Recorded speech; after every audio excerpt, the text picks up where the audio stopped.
Okay, good morning, friends. In the last class,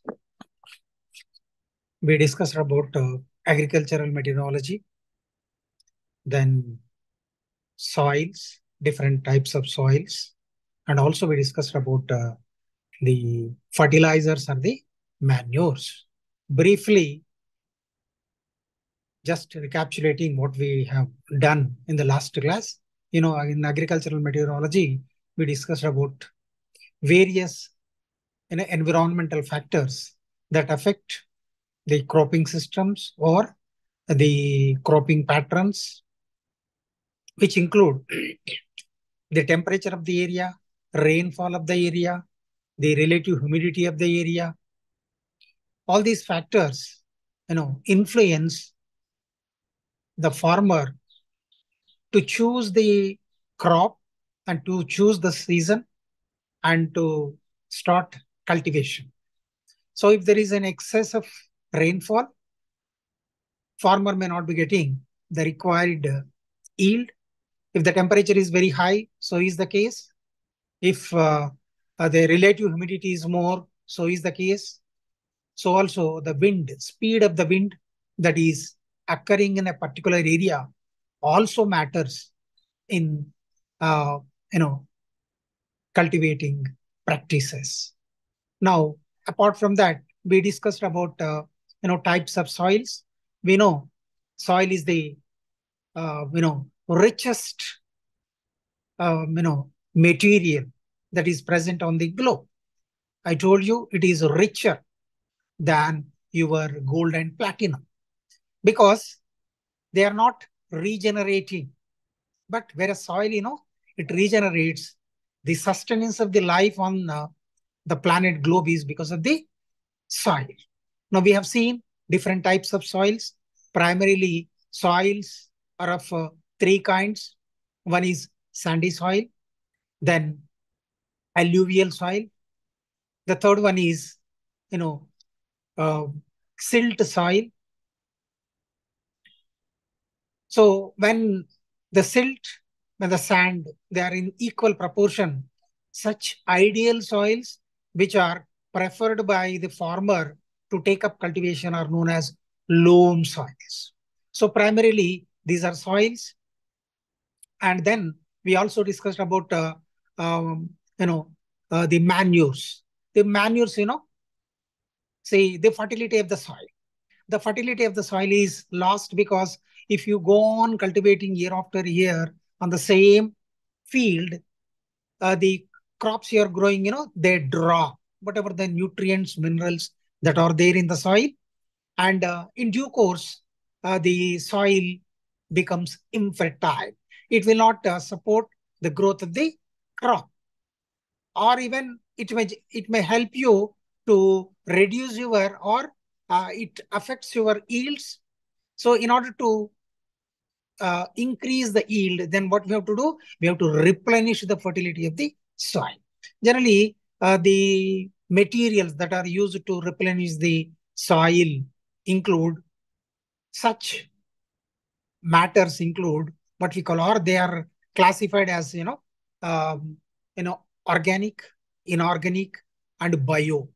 So they are organic fertilizers or organic manures, inorganic fertilizers or artificial fertilizers. The third one is bio fertilizers. So whenever we say organic, this relates to, urine, dung, or even the excreta of the cattle or excreta of, poultries, etc. Even nowadays, even in urban, the sludge and sewage, this is also used as a manure. Now, apart from that, the bones, meal, and the waste material obtained from the slaughterhouses can also be used as it is dried, powdered, and added to the soil. So this is organic. And the other is, of course, green manure. That is, you grow certain crops like, Pillipesera or Crotalaria gentiana or Glyridium or Pongamia pinnata. And their leaves are just incorporated into the soil. And they, in due course, they decay and add to the fertility of the soil. So such manures are called green manures. Of course, the latest one is, of course, inorganic or artificial fertilizers. And based on the chief component of that, the inorganic fertilizers or artificial fertilizers are classified into, nitrogenic and nitrogen fertilizers, phosphatic fertilizers, and potassic fertilizers. So this we discussed in our last class. In today's class, we'll discuss about the meaning of tillage and tilth. What is the meaning of tillage and tilth? Then we'll also discuss about the weeds. What are the different types of weeds? How the weeds are classified and how to check the menace of the weeds. We'll also discuss about the cropping patterns or the cropping systems in today's class. So to begin with, we'll discuss about the tillage and tilth. So what is the tillage? So the tillage is nothing but, manipulation of the soil.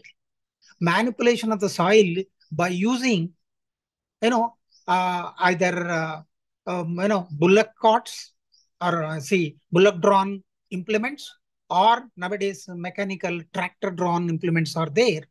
And the primary function of this tillage is to make the soil loose, to make the soil aerable, to enhance the water holding capacity of the soil, to increase the porosity of the soil, so that whenever you sow the seed absorbs the moisture, it sprouts, it grows, it establishes, and it flowers and gives fruits. So in order to facilitate the easy growth of the seeds and its emergence and establishment, what we have to do, you have to make the soil cultivable. So making the soil cultivable is known as tillage. Of course, in good olden days, that is, more than 3,000-4,000 years back, generally, of course, various implements were not available. But of course, this is not true. Say, even if you go to Ramayana and Mahabharata, Sita, her father Janaka. Sita means who was found in the furrow of the plow. Sita means that. So when Janaka was plowing the field, he found a box in which the small baby Sita was. So that means even in Ramayana period also, we had the knowledge of cultivation. So earlier man, in terms of evolution, the primitive man, Homo erectus, the primitive man, they were not aware of the cultivating techniques. They used to take a stick and dig the soil. Later on, the sticks were pulled by 2 or 3 people. That is, using the manpower, human power. Later on, of course, bullocks were used, drawing certain plows, harrows, etc., to break the compact soil, to loosen the soil, so that the soil becomes aerable, cultivable, loose, friable, powdery. So in order to make the hard pan of the soil loose, friable, granular, or aerable, we use various implements. So this practice, what we call tillage. So tillage helps in loosening the soil. The main objectives is they are what we call preparation of the seed bed, of course, to control the weeds, So while doing all these, plowing, or you are using blade harrows or cultivators, etc., you are not only losing the soil, but also you are removing the unwanted plants. The unwanted plants are nothing but your weeds. So the tillage helps us to prepare the soil, to prepare the seed bed, to get rid of the weeds, and also to loosen the soil so that water, whenever there are rains, water can percolate. And whenever certain manures are added, and that aeration is needed. So when the soil becomes loose, it helps in the luxuriant growth of microorganisms like bacteria, fungi, etc. They help in the decay so that mineralization takes place and the minerals will be available for the growing crop in the root zone area. So these are the objectives or the aims of tillage. So to the primary aims are seedbed preparation, of course, weed control is there, and to change the soil structure that I told you, hard, compact, pan-like soil will be loosened so that the water holding capacity gets enhanced, porosity gets enhanced. So aeration helps, in the growth of microorganisms. Thereby, they help in the decay and the mineralization. So it also helps in what we call not only weeds, but pests and insects. Pests and diseases are also checked by using the tillage. Now, tillage operations, generally tillage of primarily of two kinds: primary tillage or secondary tillage, or preparatory tillage and intercultivation. Cultivation and intercultivation, or preparatory and secondary tillage. So preparatory means, as the name indicates, generally the farmer takes up this tillage operations before going for the seed drilling. Before sowing the seed, he prepares the soil. Generally, if it is a dry area, in Telangana areas where most of the lands do not have irrigation facilities, generally farmers take up the tillage practices in summer. So starting in the April and May, generally by using either country plows or mold broad plow, drawn iron plows, or by using blade harrows, or by using cultivators uh, which are drawn by the tractor, etc. They go for deep plowing. So the plowing helps, what is the aim of this plowing? It breaks so when soil is very compact, by plowing, there is a thorough mixing of the soil. So the lower soil comes to the top and the top soil goes deep. So there is an inversion of the soil takes place, and the root grubs or the insects, etc., which are there hibernating deep in the soil, they get exposed.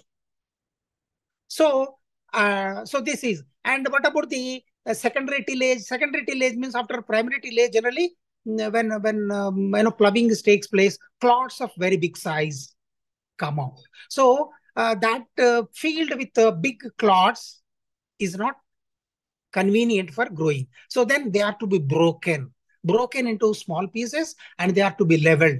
So for breaking the big clods and leveling them, generally we use other implements, and such practices are called secondary tillage. And the intercultivation is nothing but, so this secondary tillage or primary tillage, these are taken up before sowing or soon after sowing. But the intercultivation is generally to remove the weeds from the from the field. Generally, the crops or the seeds are sown in lines. So between rows, you find a vacant place. So this place will be occupied by the weeds. So our aim is to get rid of the weeds, unwanted plants that are there growing along with your crop.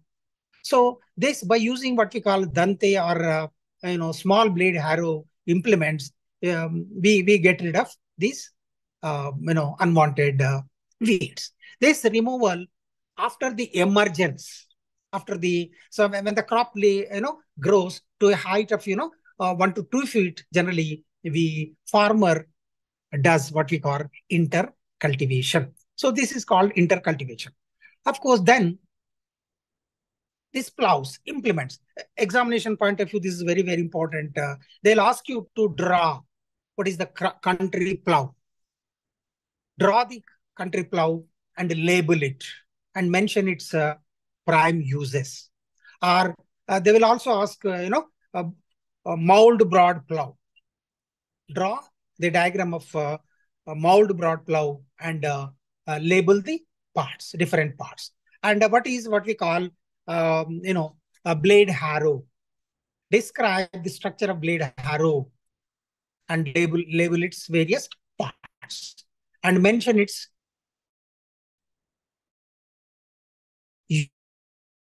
uses, etc. So what do you mean is give the diagram of what we call, seed driller or what we call cultivator, etc. So these are very, very important. They come under short notes, diagrams. So we'll begin with what we call country plow. Country plow. So this country plow, as you know, so people coming from rural areas are have the knowledge of this country plow. So this country plow is nothing but it is made of wood. And only iron part will be what we call share. So Telugulo dani karru antam. So the other part is wooden. So this part has what we call primarily this has, see, for example, this is what we call, this is the diagram of what we call country plow. You can see the handle, and of course, this is the one is the handle, second is the beam, third is what we call body, shoe, and the iron part is what we call share. This is the country plow, and of course, I'll show the diagrams. This is what we call mold broad plow. You can see this entire thing, most of its parts are made of iron. Generally, we use this, either it can be drawn by bullocks or you can make use of what we call tractor. This is what we call disc harrow. This is generally, this is drawn by a tractor. See, this is what we call a blade harrow, what we call in Telugu, guntaka, blade harrow. And of course, this is what we call tractor drawn cultivator. This is what we call a bund farmer. And these are the implements that are used to remove the weeds. So wheel, hand, hoe. This is the paddy weeder. This is the puddler. Of course, so these are some of the diagrams which are very, very important for you in examination. Okay. So then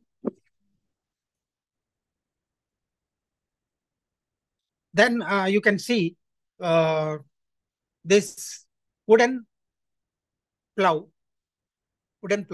And of course, generally, this is made of what we call only wood of generally acacia or mango or neem are generally used. And generally, these are made in the villages. And even if a small repair occurs, people are there to repair them. So professional, the country plow makers are there.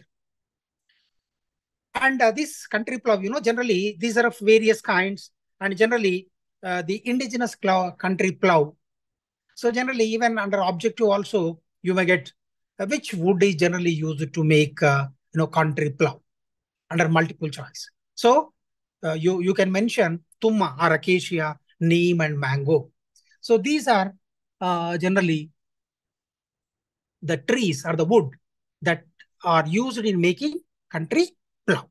Then generally this country plow used in areas where we have deep black cotton soils. So deep black cotton soils which require deep ploughing, generally we make use of this. But if the sandy soils are there, if loose soils are there, shallow soils are there, generally there we use what we call dry plows. These are, they make only shallow ploughing. And wet plows are there generally in puddling, generally in rice cultivation. Generally, rice cultivation, we have two types of cultivation. One is a dry cultivation. The other is what we call wet cultivation. Generally, in wet cultivation, what we call puddling will be done. For helping this puddling, generally we use the wetland plows. So generally, this is a country plow. Then mold board plow is there. This mold board plow, generally it's most of its parts are made of, iron. And of course, there is a beam, there is a handle is there. The difference between your country plow and indigenous plow, generally country plow is made of, wood, and this is made of mostly made of, iron. And generally, the country plow only stirs the soil, whereas this mold board plow, it not only stirs but also inverts the soil. Inverting of the soil is done.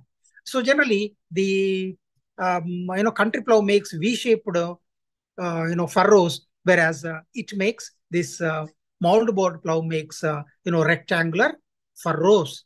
Generally, the country plow is used for multiple purposes. Even it can be used for sowing the seeds, but also for drying the field. You can make use of this. Even for harvesting, also we make use of this plows. Generally, for example, your turmeric is there, if your ginger is there, if your what we call groundnut is there, even your sweet potato are there. Generally, we make use of this plow. Not only it helps in the preparatory, but also in drying, but also in the harvesting process also, this country plow can be employed. But of course, this mold board plow, we use only for, field preparation. Then secondary tillage, of course, I told you, generally, we have this what we call blade harrow is there. This blade harrow, so when plowing, already told you, when plow, you take, by using this country plow, if it is a black cotton soil, generally clods of very big size, clods of, half a meter, and maybe of 30 to 40 kg clods will be generated. In such a field, generally, we cannot go for, sowing and other practices unless you break those clods. So we're breaking the clods, for leveling it, for powdering that, generally we make use of what we call blade harrow. Blade harrows are there. Of course, we have nowadays, tractor drawn cultivators, etc., are also used. Other implements, bund farmer is there, I told you, in irrigation. Generally, for example, if you are going for what we call cultivation of, if it is a turmeric, or if it is what we call sugarcane you are growing, generally you need regular irrigation. So generally, in the field, generally we make ridges and furrows. So ridges and furrows are through which the irrigation will be done. So for making these bunds, so if you employ, labor, your cost goes up. So in order to reduce this, what we do, you make use of certain implements such as bund farmer, and this will be drawn by a pair of bullocks. So that is how the bund farmers are used. Of course, we have weeders, that is weeding, that is unwanted weeds will be removed. Generally, our traditional way is, if your laborers are there, generally we make use of hand hoe, kalavarandam. So this hand hoe used to pluck, to break the, to remove the unwanted things. But of course, if you are doing on a large scale, generally, if labor is not available, generally you go for this mechanized wheel hand hose, and paddy weeders, etc., are being used. Okay, so now this is about tillage. Then tilth. What do you mean by the tilth? Tilth is nothing but, as a result of tillage, the end product. As a result of tillage, or at the end of the tillage, the condition of the soil. That is, tilth is the physical condition having loose, roughly powdery, granular, crumbly soil that is quite suitable for raising crops is what we call till. Tillage is the practice, and the end, as a result of tillage practices, whatever the soil form you get at the end, that we call the tilth. Okay, so this is about what we call the tillage and tilth. Then we move to, weeds and weed control. Weeds and weed control.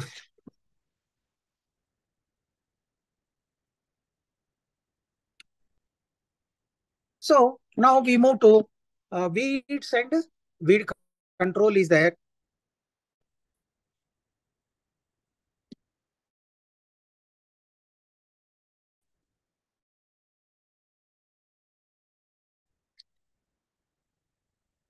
What are weeds? You tell me, what are weeds? The definition of the weed depends on the way you think. So it varies from person to how you look at a given plant, tells you whether it is weed, whether it is important or unimportant. So the weeds are nothing but an unwanted plant or a plant growing in an area where it is not required, a useless plant. A plant growing in an area where it is not desired, a plant out of place, an unwanted plant. These are the definitions of weeds, but these are not exclusive. Say, for example, for a farmer, a weed may be an unwanted. If a researcher who is looking at that, who is working on its, various physiological processes or its life cycle, etc., maybe a plant pathologist or maybe a plant physiologist, for him, it's an important part. See, for example, it varies from person to person. See, for example, what we call Celosia argentea, what we call gunugu. Gunugu, generally it grows in a barren lands. And generally it grows along with your crop plants. It is a weed. But, for example, the same weed is in great demand. For example, when we celebrate Dasara, in Dasara times, generally in Batukamma. In making Batukamma, we go for Gunugu. So Gunugu is very, very important flower. But farmers, from a point of view, it is an unwanted plant. For people who want to sell them,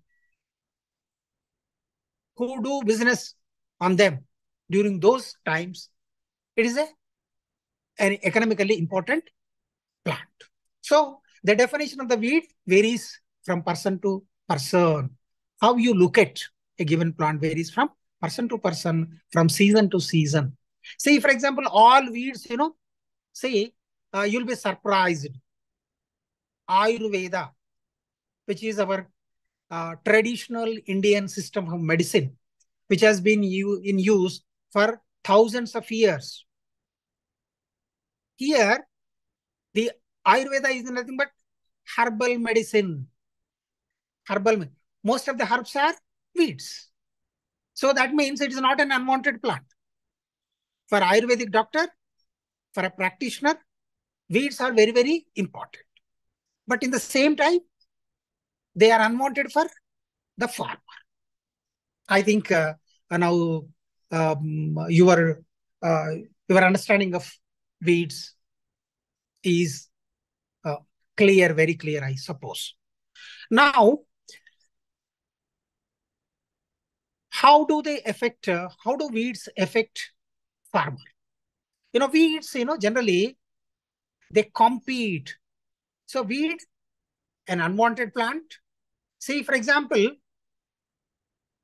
a wheat plant growing in a maize crop. You're growing maize or sorghum. If you find here and there certain wheat or certain rice plants growing there, they become weed, because for that farmer, rice growing or wheat growing in the field of maize or jowar is a weed. So weeds, what do they do? No, weeds, generally they compete with the crop for place, for the sunlight, for the minerals, for the moisture. They compete with it.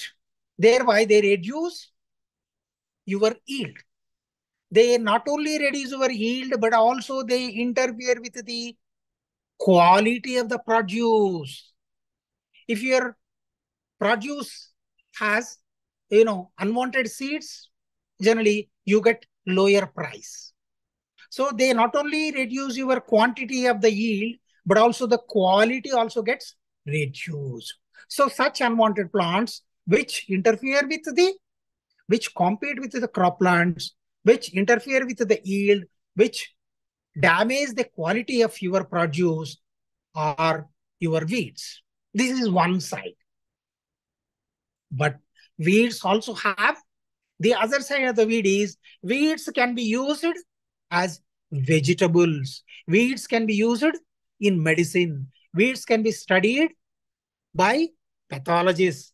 Weeds can be used in making paper. Weeds can be used as green manure. Weeds can be used for catching of huts, etc.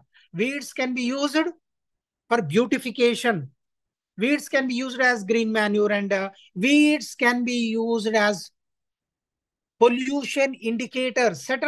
In certain areas, if you find a certain weed, means it shows you what type of pollutant in that area is. See, for example, if a wild mustard is there, then it shows that there is nitrous oxide concentration is more. If chickweed is seen, their sulfur dioxide concentration is more. So they act as pollution indicators. So the other important thing is when you are not growing, means a given plot or given soil, if you are not cultivating, that will be invaded by your weeds. Of course, they grow there, and the farmer, this is what we call fallowing, build better. This fallowing, helps, to enrich the fertility of the soil, but also they check the soil erosion. So these are benefits of weeds. Say, for example, I told you they are used as vegetables. Say, for example, tummi, Leucas aspera. They generally used as a vegetable. Acheranthus aspera, uttareni. This can be used as a vegetable. Chenopodium. This can be used as a vegetable. These are all weeds. So the definition of the weed differs from person to person. This you have to remember. Now, the seeds, seeds have high rate of reproductive rate is there. They produce enormous amount of seeds. They have good dormancy. So thereby, they remain in the soil. So whenever the farmer takes up seeding, along with the seeds, even the seeds that are there, the weed seeds that are there in the soil, they too germinate. So they have a high rate of vegetative propagation or sexual propagation, and they have seed dormancy, and the longevity is there, and the seeds are very small and they get dispersed. Even certain weeds, they cling to the hair of the animals. So high adaptability is there. So thereby they get well dispersed. So now, examination point of view, they will ask you about classification of the weeds. This is another very, very important question. Now, classification of the seeds. Weeds are classified primarily by three criterion. One is, the first criterion is based on the lifespan. How long a weed lives. How much time a weed takes for completion of its life cycle. Generally based on its lifespan, what we call habit. So based on the lifespan, generally they are classified as annuals, biennials, and perennials. Annuals means very small herbaceous, which complete their life cycle in 2 or 3 months, in 1 or 2 seasons. This is what we call annuals. Biennials, they grow vegetatively in first year, and in the second year, they enter into reproductive phase, biennials. And the weeds that live for more than 1 year, 2 years are called perennials. So to give example, so this is based on lifespan.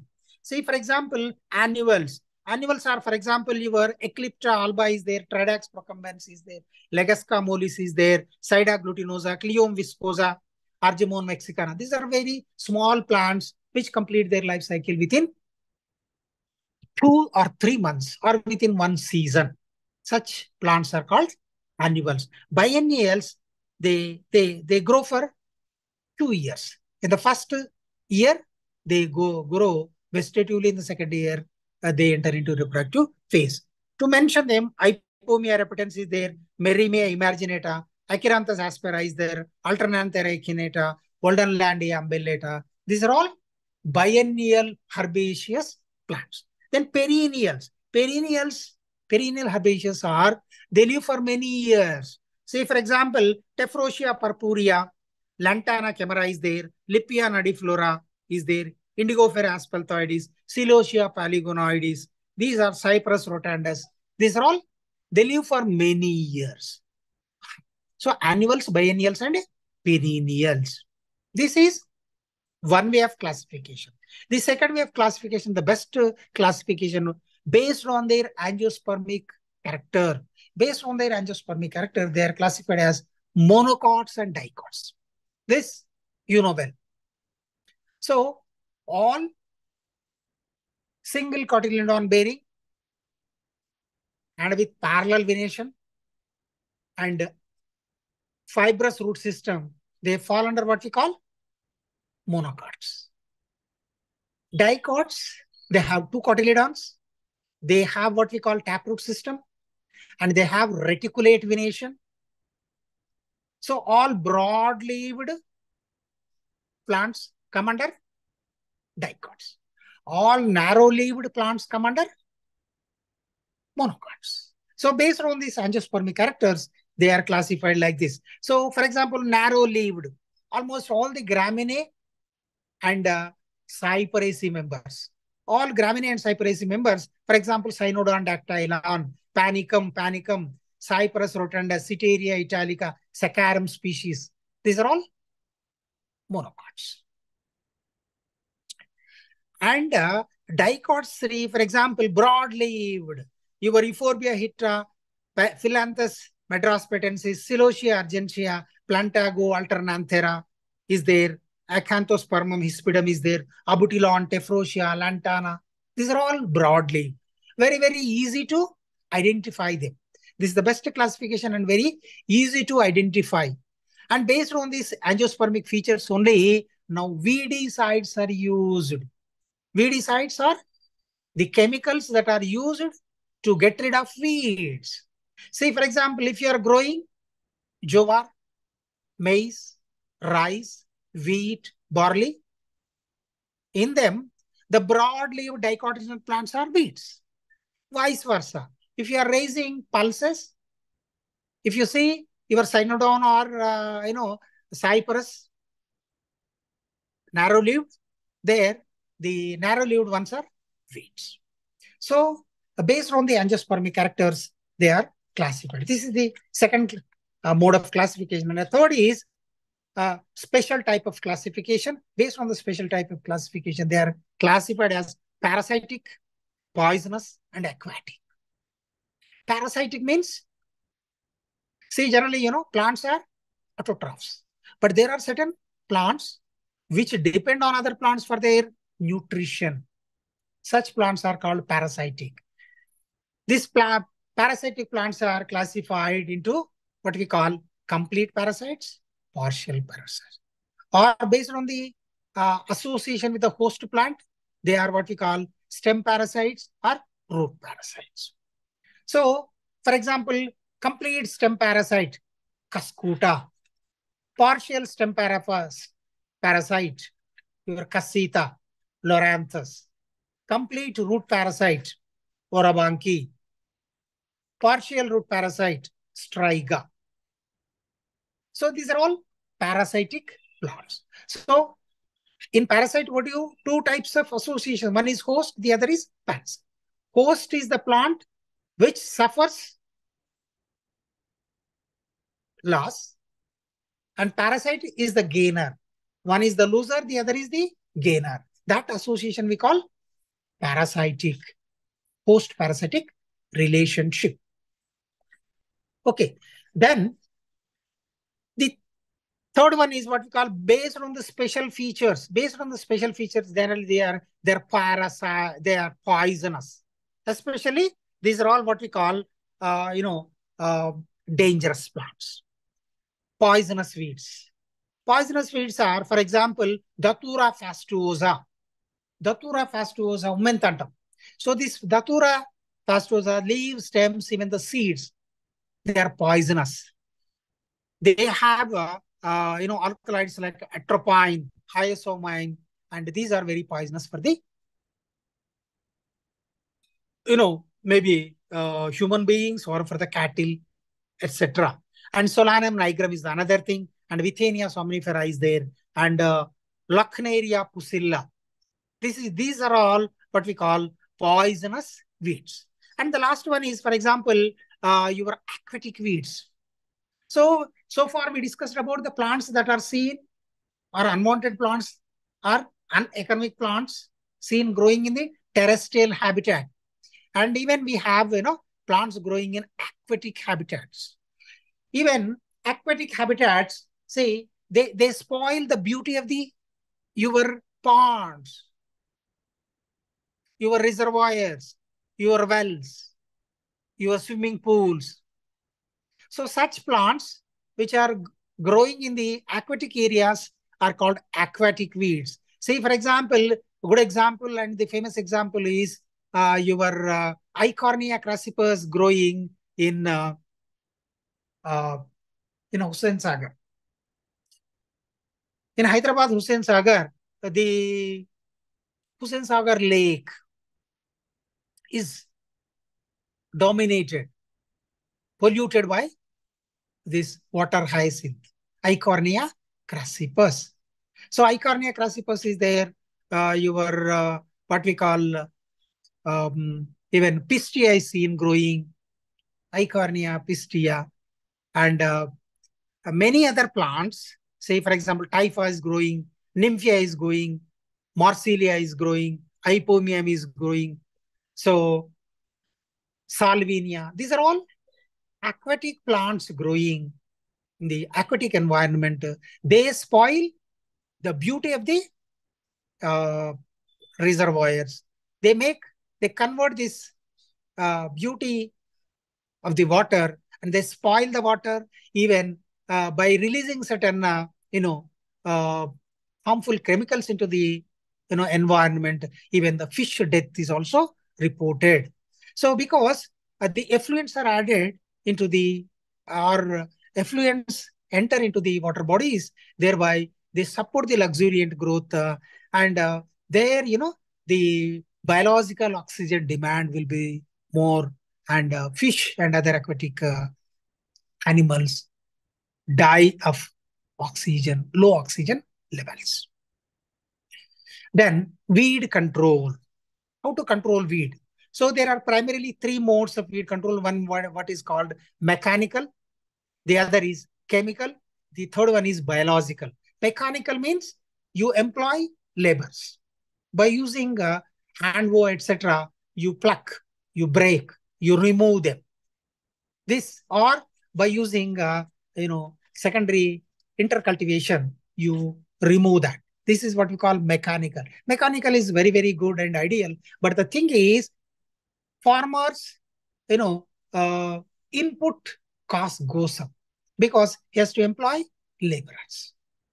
So even certain areas, we have labor problem in those areas. So unless and until you remove these weeds in time, your yields get suffered. So they have to be removed in proper time. When the crop is just growing before it enters into flowering stage, so the farmer has to get rid of the weeds. So this is what we call mechanical, wherein hand pulling, hand hoeing, and tillage, mowing, heat, etc.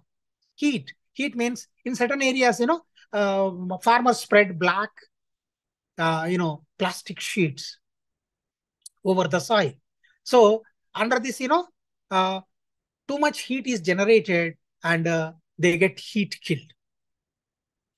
Then what we call the second is biological control. This is, of course, biological control, wherein what you do, you grow plants which are inimical to the weeds, or you encourage pests and diseases for the weeds. So thereby you control their population. So employing or using other biological organisms to control the population and the spreading of the weeds is what we call biological control. And this biological control, for example, good examples are there. For example, in Australia, in Lantana camara is there. Certain beetles are there. Octonoma scabripensis is there, and Europlanta gigardii and Lantana bug are there. These are used, released in the areas where Lantana is posing threat. Then, of course, prickly pear, what we call Opuntia species. There, Opuntia moth borer is there. Cactoblastis cactorum is there. And Opuntia and alligator weed is controlled by flea beetles. So all these aquatic and terrestrial plants which are not native, which are exotic, came from other countries and they established here, and they are posing threat to our indigenous crop plants, and other plants are called weeds. And by importing the from the areas where they are naturally occurring, their inimical beetles and other plants and uh, fungal or your insects can be imported here, and they are released into the area. Thereby you can check their proliferation. Even certain fungi, say for example, Acacia glauca, can be controlled by uh, releasing cephalosporium. And of course, Puccinia causes what we call Clandrilla gentiana. Another weed can be controlled by inoculating or by releasing Puccinia spores in that area. And the best method is what we call chemical control or use of herbicides. So 2,4-D, 2,4,5-T are the herbicides that are commonly used. And what are the advantages?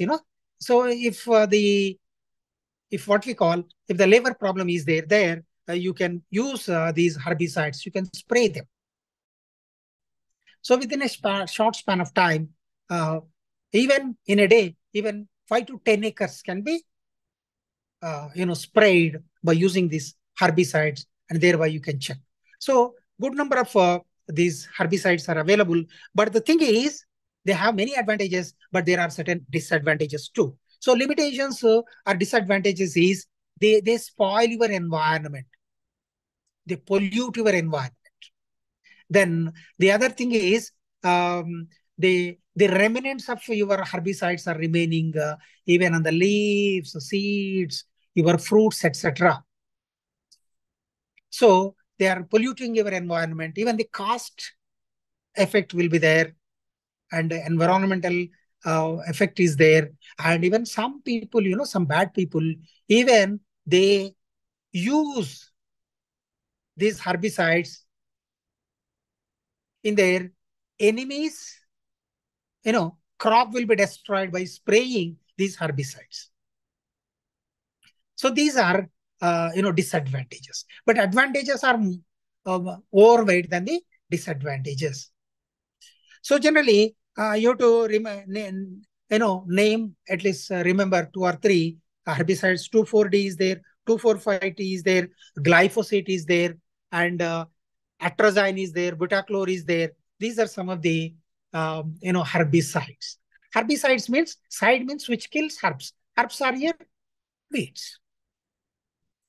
Okay, so here what you have to do, careful precautions should be there. The time of application, this should be there, and one should read the instructions on the herbicide, and the dosage, correct dosage should be there. If you do add, extra, instead of not only they damage your weeds, but also they damage your crops. So proper dosage should be there.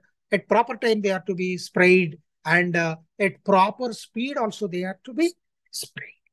And the last one is what we call cropping cropping systems.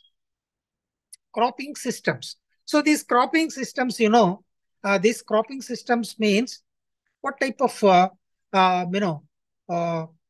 cropping patterns you undertake. So generally the cropping systems primarily depend on the type of the soil that is there, the meteorological conditions that are prevailing in that area, and the water facility that is available in your area. Determine the cropping patterns or cropping systems a farmer generally undertakes. So now this cropping systems, generally these cropping systems are primarily there of what we call cropping systems are primarily monocropping and intercropping. Monocropping and what do you mean by monocropping? The name itself tells you you are growing one crop at a time. This is what we call monocropping. If you are growing more than one crop at a time, this what we call intercropping. Not one, more than, so double cropping. Solo cropping or monocropping, one crop. See, for example, if you are growing only sorghum, only maize, solo crop. If along with your sorghum, along with your maize, if you are growing groundnut or PGNP, then it becomes double crop or intercrop. So why do we go for these various cropping patterns? Generally, these cropping patterns, generally, we grow, the thing is because the population of a country is growing day by day. Now we are more than 7 billion now. Now India has achieved what we have dubious distinction of the most populous country in the world. We have surpassed even the China. But the thing is, we have 2.5% of the world cultivable area in India, but the population is more than 16% of the world population is there. So we are supporting more than 16 or 17% of the world population with just 2.5% of the land area we have. So what we have to do? You should go for growing more and more crops.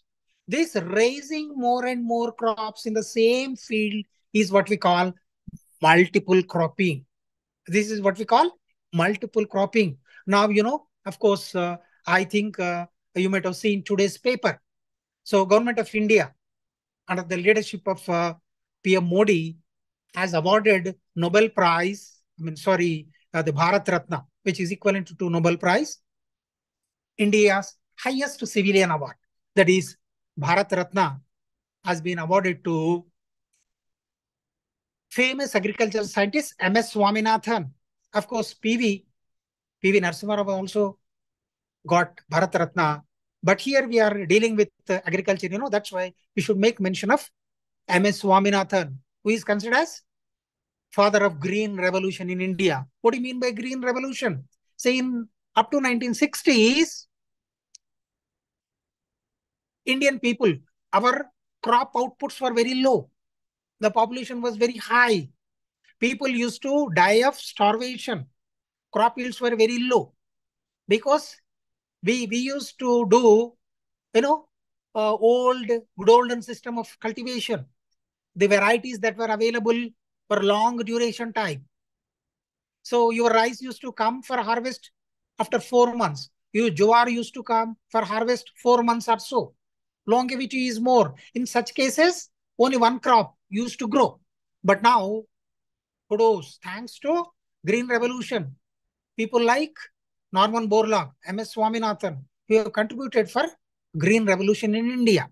This Green Revolution is because of availability of the high yielding varieties, availability of better irrigation facilities, better plant protection mechanism, fertilizers, and your transport facilities. All these five factors contributed for enormous increase in food output. Now we can say that India not only achieved self-sufficiency, but we are in a position to export our produce to other countries. So this is possible because of high yielding varieties and also multiple cropping. So traditionally we used to raise only one crop. It was only dependent on rains. We get only rains either southwest monsoon or northeast monsoon. Only one crop was available. But because of we have constructed so many dams, we have increased irrigation facilities, borewells, wells, canals, etc.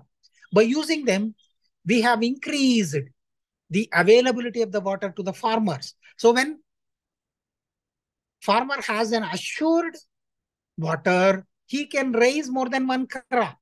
So raising more than one crop in the same field in one area, 1 year is what we call multiple cropping. Growing only one crop, solo cropping or monocropping. Raising two crops at a time, double cropping or intercropping.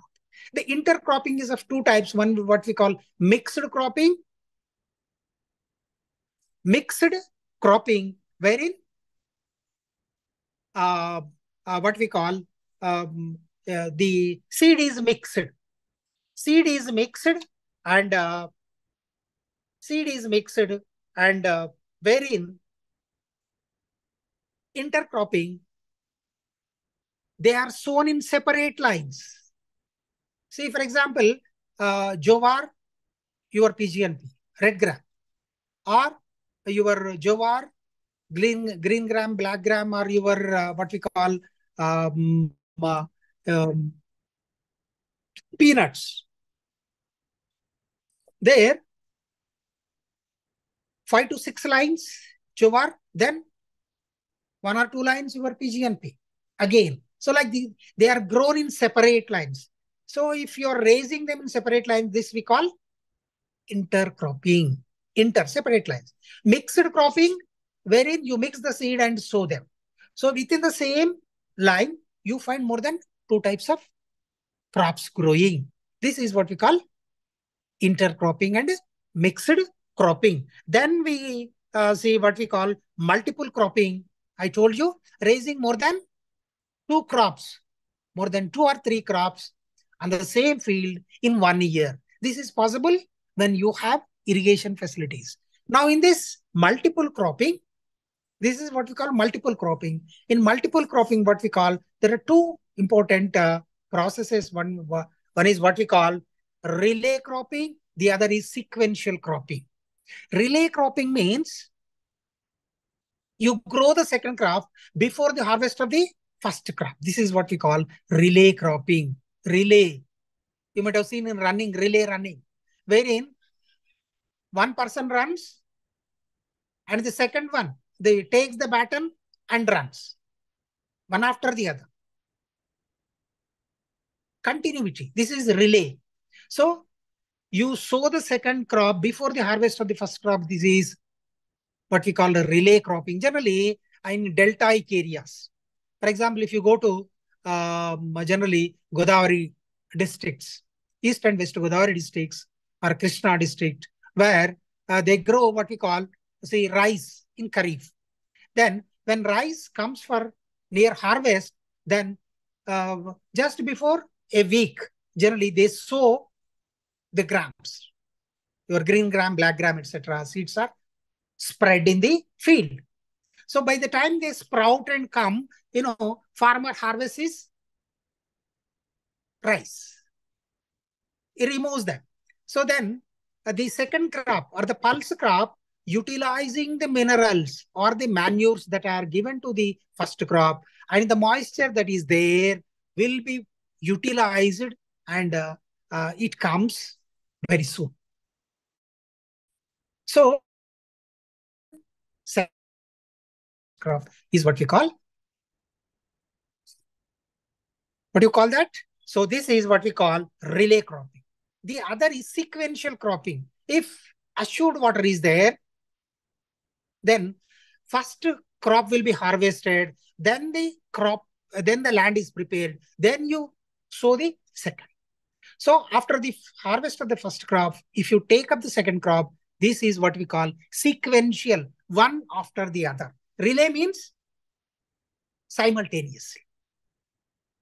Then ratoon cropping. Ratoon cropping means, for example, you are aware, growing the second crop from the vegetative stubbles of the first crop. So this is very, very, common in case of sugarcane. If you go to sugarcane growing areas, maybe again your Godavari districts, or in Telangana, generally if you go to Nizamabad or Zahirabad areas, there the farmer cuts his sugarcane, then he burns the leaf that has fallen, dried leaves, and then he waters the field. So in 15 or 20 days, again you see these tubules. So whatever the buds that are there from the cut end areas, from the basal part of this tubule, whatever the buds are there, those buds, by using the moisture or the water that is released and the fertilizers that are there, they sprout, and you get the second crop. So this is what we call ratooning. And of course, in addition, we have main crop, base crop, and main. Say, for example, in case of your horticulture. So, for example, if you are growing a mango or your citrus areas or coconut areas, they come for harvest. They take 3-4 years. So, meantime, whatever the space that is left over, it will be used for raising short duration varieties. Your pulses can be grown, your what we call the turmeric, ginger, etc., or your onion, etc., can be grown in the areas. So generally in coconut, between two plants will be 5 to 6 meters area will be there. So this remains vacant. So that can be used for raising quick growing pulses and other crops. This is what we call base, main crop, and base crop. So this is how by using various cropping systems, we can enhance the output from a given area. So see, there is no scope for increasing the cultivable land. You cannot increase the cultivable, whatever land, whatever the boundaries we have, that they are permanent. You cannot enhance them. But the thing is, by using modern techniques, agricultural techniques, you can raise more than one crop, 3-4 crops. See, because of the short duration varieties nowadays, rice, our traditional varieties come for harvest after 4 months or so. But now the short duration varieties are there. Dwarf variety, short duration varieties, which come for harvest in 70 to 90 days. So that way you can raise 3 to 4 crops on the same field in a given area, provided you have assured water. This is the technique of what we call multiple cropping. So this completes the cropping systems. Now, if you have now the time for us to clear your doubts. If you have any doubt regarding this, the portion that we have done now or in the last class, if you have any doubt, you can raise. This is the time for your doubts clearing, please.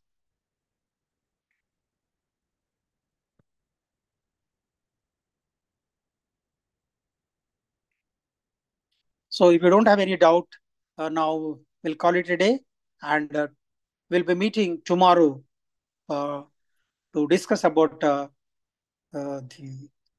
raising of food crops. Especially, we'll discuss tomorrow how to prepare the land for raising your cereals. Especially, we'll discuss about rice preparatory uh, techniques that are involved in rice raising, and also wheat, maize. We'll also discuss the cereals. So cereals and millets tomorrow we'll discuss. We'll discuss about rice, wheat, maize, sorghum, bajra, ragi, and korra. I'll try to do that. So tomorrow I'll tell you the difference between what do you mean by a cereal, what do you mean by a millet.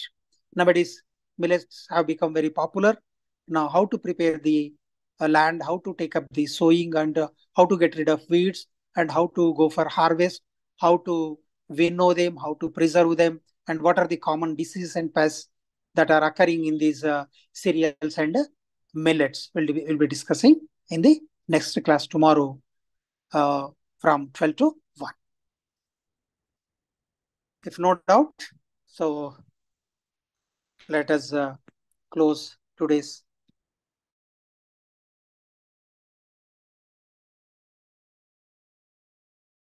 class.